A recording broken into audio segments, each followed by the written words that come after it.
Hello and welcome to this weekend edition of the Daily Dose of Greek. And one of the wonderful things about being a Greek professor is that people send me lots of free Greek books in hopes that I will use them and perhaps talk about them. On this weekend edition, I work diligently to only recommend things that I really think, number one, you should purchase, or two, you should at least know about.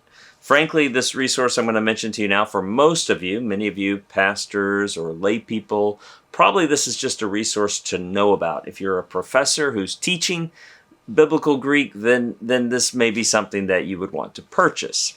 The volumes that I'm going to talk about, they're actually related. They're by the same author. One is basically a condensation of the other one. The main volume is The Pronunciation of New Testament Greek.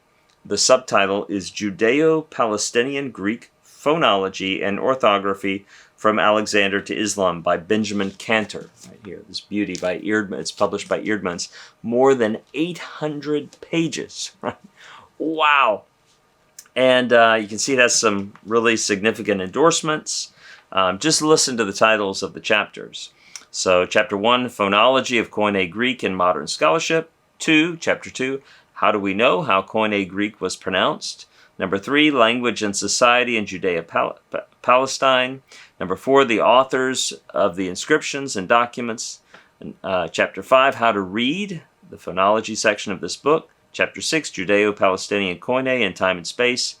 Chapter 7, Phonology Consonants. Chapter 8, Phonology Vowels and Diphthongs. Chapter 9, Accents, Regions, Registers, and Demographics. And then Chapter 10, Conclusions, Nature of Judeo-Palestinian Koine. The author of the book is a preceptor in classical Hebrew at Harvard University. I became aware of Ben Kantor through his website, koinegreek.com, and some of his earlier publications. For example, he's published the Vaticanus Bible, which is these volumes that take the text of Codex Vaticanus and put versification out to the side so you can read the uncial or majuscule script, the way Christians read it in the early 300s. Also at the top of the page, it does add the title of the book. So, on each page here, Matheon, and then the versification down to the side. So that's the Vaticanus Bible. But we're talking about his work on the pronunciation of New Testament Greek. And I'm not aware of another work like this with this level of detail and argumentation about the way that Koine Greek was pronounced by the original speakers. So incredible level of detail and research. He's tried to make that more accessible in this, a short guide to the pronunciation of New Testament Greek, which is only coming in at about 130 pages or so compared to more than 800. It's quite clear that Dr. Kantor has a passion to pronounce Greek as it can best be reconstructed, what some would call reconstructed Koine pronunciation. And you may know there are several different varieties, depending on with whom you speak, of reconstructed Koine, people who have certain feelings about and research that they've done about the way it should be pronounced. So there's a question, one is how it was pronounced, and then the question two is can or should we pronounce it that way today?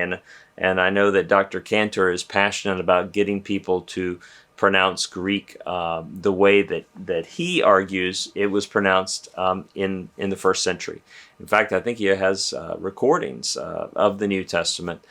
Students have told me I think he has the whole New Testament recorded in the reconstructed Koine pronunciation. Sometimes people will ask me, why don't you use modern Greek? Why don't you use reconstructed Koine for the daily dose?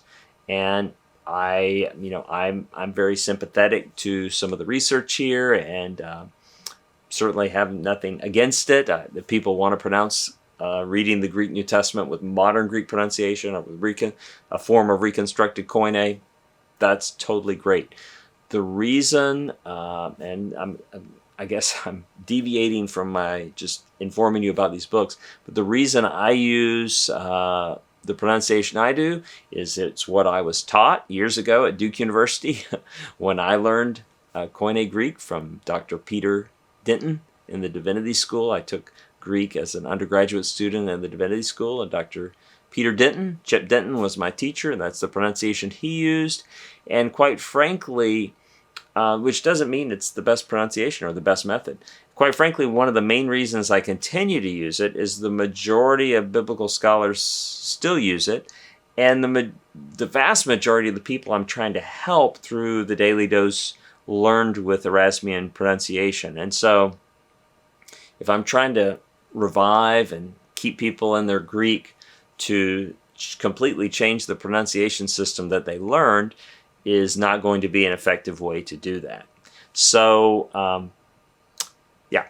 But these books you should be aware of. You should at least be aware of these. And perhaps if you're in the field of teaching Greek, maybe wade into this, the shorter guide.